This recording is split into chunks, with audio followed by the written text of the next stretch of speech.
Owl and Grasshopper. The owl always takes her sleep during the day.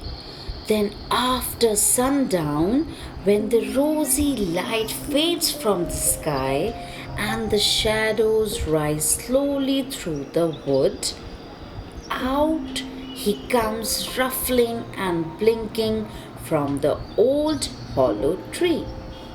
आज की कहानी है उल्लू और टिड्डे की। उल्लू हमेशा दिन के समय सोता है। सूर्यास्त के बाद जब रोशनी चली जाती है तब वह पुराने खोखले पेड़ से पंख झाड़ता हुआ बाहर आता है। Now her weird hoo hoo echoes through the quiet wood, and he begins his hunt for the bugs and beetles, frogs and mice he likes so well to eat. अब उसकी अजीब सी हू हू की आवाज शांत जंगल में गूंजती है और वह कीड़े मकोड़ों, मेंढकों और चूहों को खाने के लिए अपना शिकार शुरू कर देता है।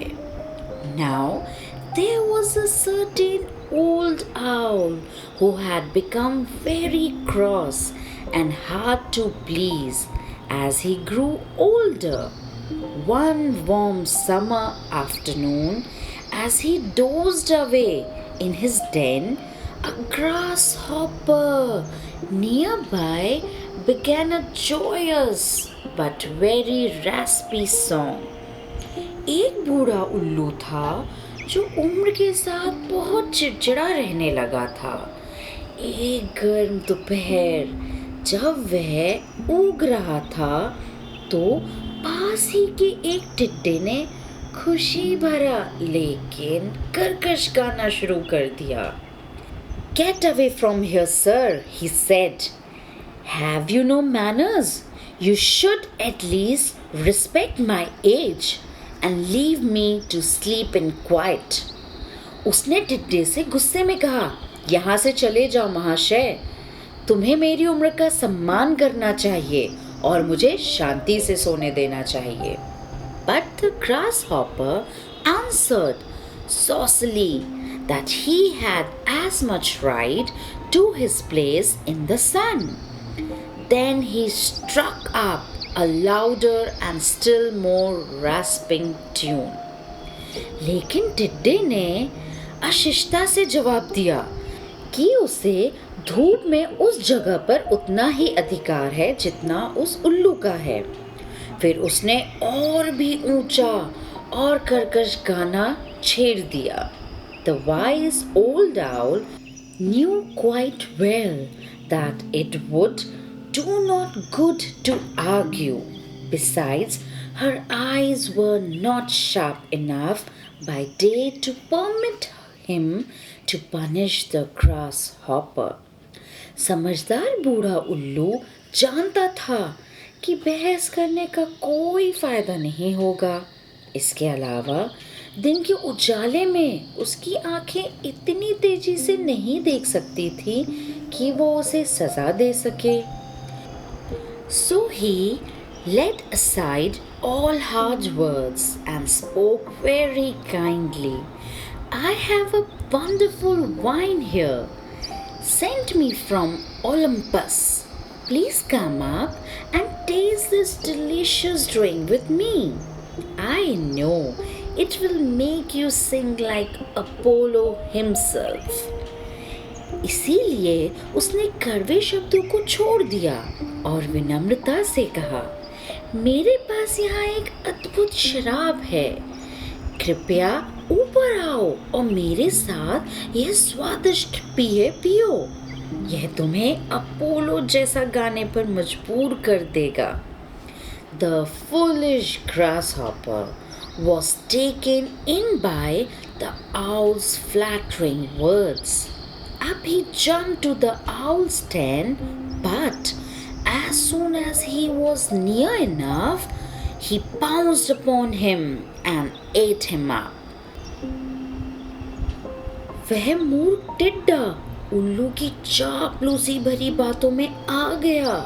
वह तुरंत उल्लू की मांद की ओर उछल पड़ा, लेकिन जैसे ही वह नजदीक आया उसने उस पर झपटा मारा और उसे खा लिया।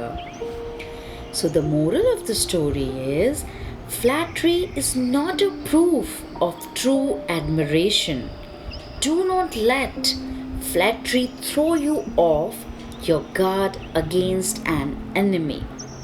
इस कहानी से हमें यह सीख मिलती है, चापलूसी सच्ची प्रशंसा का प्रमाण नहीं होती है। किसी शत्रु के सामने चापलूसी को अपनी सतर्कता से समझौता ना करने दें। और आइए अब इसी कहानी को हम कॉर्पोरेट वर्ल्ड से कनेक्ट करके समझते हैं। आइए इसी कहानी को एक एग्जाम्पल के रूप में, उदाहरण के रूप में कॉर्पोरेट जगत से कनेक्ट करके समझते हैं। Flattery and trap in the corporate world. In today's corporate jungle, not every handshake means friendship. आज के कॉर्पोरेट जंगल में हर हाथ मिलाना दोस्ती नहीं होता। Imagine a small innovative tech startup, the Grasshopper. It has a brilliant patented product that's making waves in the market. कल्पना करते हैं, कल्पना कीजिए एक छोटा नया टेक स्टार्टअप जो कि है जैसे टिड्डा, जिसका अनोखा उत्पाद बाजार में धूम मचा रहा है। A giant corporation, the owl, notices this. But instead of fighting or copying, the owl plans something smarter.